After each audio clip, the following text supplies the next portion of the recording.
Hello students, today we learn about the pattern allowances. तो pattern allowances में सबसे पहले मैंने एक छोटा सा चार्ट बनाया है भी आप बहुत जल्दी इस चीज़ को समझ सकें।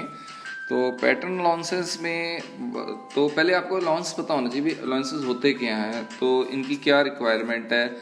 जब हम पैटर्न बनाते हैं तो पैटर्न के लिए हम अलाउंस क्यों रखते हैं। तो जब भी आप किसी चीज़ को सॉलिडिफाई करेंगे, उसको बाहर निकालेंगे, तो बाहर निकालते टाइम पे जहाँ जब वो चीज़ सॉलिडिफाई होती है उस समय मतलब अलग अलग चीज़ों का ध्यान रखते हुए जब भी हम किसी पीस को बाहर निकालेंगे तो जो उसका जो एक्चुअल साइज़ है वो पैटर्न के साइज़ जितना नहीं होता, तो वो उसके बराबर ना होने के कारण हमें कुछ अलाउंसेस रखने पड़ते हैं वाइल डिज़ाइनिंग द पैटर्न। तो सबसे पहले हम पैटर्न अलाउंस में सबसे फर्स्ट जो अलाउंस है उसका नाम है श्रिंकेज अलाउंस। तो श्रिंकेज अलाउंस में हम क्या ध्यान रखना है, take cares of contraction of matter during solidification. जब आपका जो मटेरियल किसी चीज़ में आप पोर करेंगे तो पैटर्न बनाने के बाद जब आप उसको डालेंगे तो वो क्या हो जाएगा, श्रिंक हो जाएगा। श्रिंक का उसका साइज़ कम हो जाएगा, जैसे कपड़े श्रिंक होते हैं। जैसे मान लिया एक्चुअल देखो जो हमारा पोर्शन है, हमारी जो पैटर्न का साइज़ है वो देखो इतना, ये यहाँ से लेके यहाँ तक है, आउटर देखो ये आउटर लाइनिंग। तो लेकिन ये देखो ये एक्चुअल पैटर्न साइज लिखा भी है उन्होंने, लेकिन जब ये ठंडा होगा तो ये मटेरियल यानी ये श्रिंकेज कंट्रैक्शन मतलब ये जो मैंने डॉट लाइंस खींची हैं इसका साइज़ कम हो जाएगा और ये छोटा यानी अब इसका साइज़ सिर्फ इतना रह जाएगा, ये अंदर वाला, यानी ये श्रिंक होगी ये सारी चीज़। इसके कारण हमें श्रिंकेज अलाउंस रखनी पड़ती है। ये श्रिंकेज अलाउंस बेसिकली मटेरियल के नेचर पर डिपेंड करता है, मटेरियल ऑफ नेचर कैसा है, उसकी कंट्रैक्शन कैसी है, या आपकी कूलिंग प्रोसेस बहुत फास्ट है कि स्लो है, उसके हिसाब से श्रिंकेज अलाउंस को रखा जाता है। तो नेक्स्ट जो अलाउंस है हमारा वो देखते हैं। नेक्स्ट अलाउंस हमारा ड्राफ्ट अलाउंस है। तो ड्राफ्ट अलाउंस क्या होता है, आप क्यों रखते हैं, ensures easy withdrawal of pattern from the mould, मतलब बड़े आराम से पैटर्न जो है मोल्ड के बाहर आ जाए। तो ऐसा क्यों होता है, देखो अगर मैंने मान लिया जैसे ये हमारे पैटर्न थे, ये हमने मोल्ड के अंदर डाले और अगर हम इसको बाहर निकालते हैं सीधा तो ये साइड से यहाँ से किनारों से मटेरियल कुछ ये लग के बाहर आ जाता है, जिसके कारण इसकी शेप खराब हो जाती है।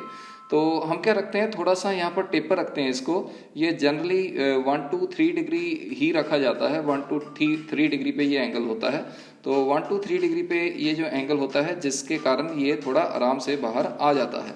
तो ये जो एंगल 1 to 3 डिग्री है ये देखो, ये जो मैंने अब लाइन खींच दी है यानी ये वाला जो एंगल है ये छोटा सा एंगल 1 to 3 डिग्री होता है। बाकी ये कैसा आपकी कास्टिंग मटेरियल है, मोल्ड कैसा है, उस पर भी डिपेंड करता है, लेकिन ये ज़्यादा एंगल बड़ा नहीं होता। तो ये इजी रिमूवल के लिए होता है। तो हमारे दो तरीके के अलाउंस हो गए। नेक्स्ट है मशीनिंग अलाउंस। जब आप मशीनिंग अलाउंस हमने लिखा है excess in dimension for machining and cleaning. जब भी आप कोई चीज़ बनाते हैं तो आपने उसमें मशीनिंग करनी होती है। जैसे देखो ये कास्ट होने के बाद है, कास्ट होने के बाद हमने इसको फिनिश्ड मटेरियल में बनाना है, तो हमने देखो मशीनिंग यहाँ से देखो यहाँ से ये वाला पोर्शन ही उड़ा दिया है और ये फिनिश कर दिया। मशीनिंग अलाउंस थी, यहाँ से भी मशीनिंग अलाउंस की है, इवन कि हमने यहाँ से भी मशीन किया हुआ है, इसको यहाँ पर शो नहीं किया हुआ मैंने। तो ये मशीनिंग अलाउंस भी होता है। तो ये आपको क्लीन अप ऑफ मतलब क्लीन करने के काम आता है, चीज़ को रिमूव करके साफ़ करने के काम आता है। तो ये भी अलाउंस आपको क्लियर हो गया। अब जो नेक्स्ट जो लास्ट अलाउंस है जिसको हम रैपिंग अलाउंस या शेक अलाउंस, इसका दूसरा नाम है शेक अलाउंस। तो to compensate warping it is a negative allowance. क्या होता है मैं आपको बताता हूँ भाई। इस केस में ऐसे होता है भाई, आप जैसे इस फिगर में मैंने शो किया हुआ है, यहाँ पर ये पीस है, अब आपने इसको बाहर निकालना है पैटर्न को। तो ये पैटर्न निकलता नहीं है, आप क्या करते हो यहाँ पर लकड़ी के मैलेट से साइड से इसको ठोकते हो। जब ठोकते हो तो ये थोड़ा सा लूज़ होता है, तो लूज़ होके ये चीज़ बाहर निकल जाती है। यानी आप पहले पैटर्न का साइज़ थोड़ा सा छोटा रखते हो। छोटा क्यों रखते हो, क्योंकि जब आप इसको मैलेट से शेक करेंगे या ठकठकाएंगे तो जब ये बाहर निकलेगा तो थोड़ा मटेरियल ज़्यादा रिमूव होगा, जिससे इसका साइड पहले से बड़ा हो जाएगा। तो ये शेक अलाउंस भी रखनी पड़ती है।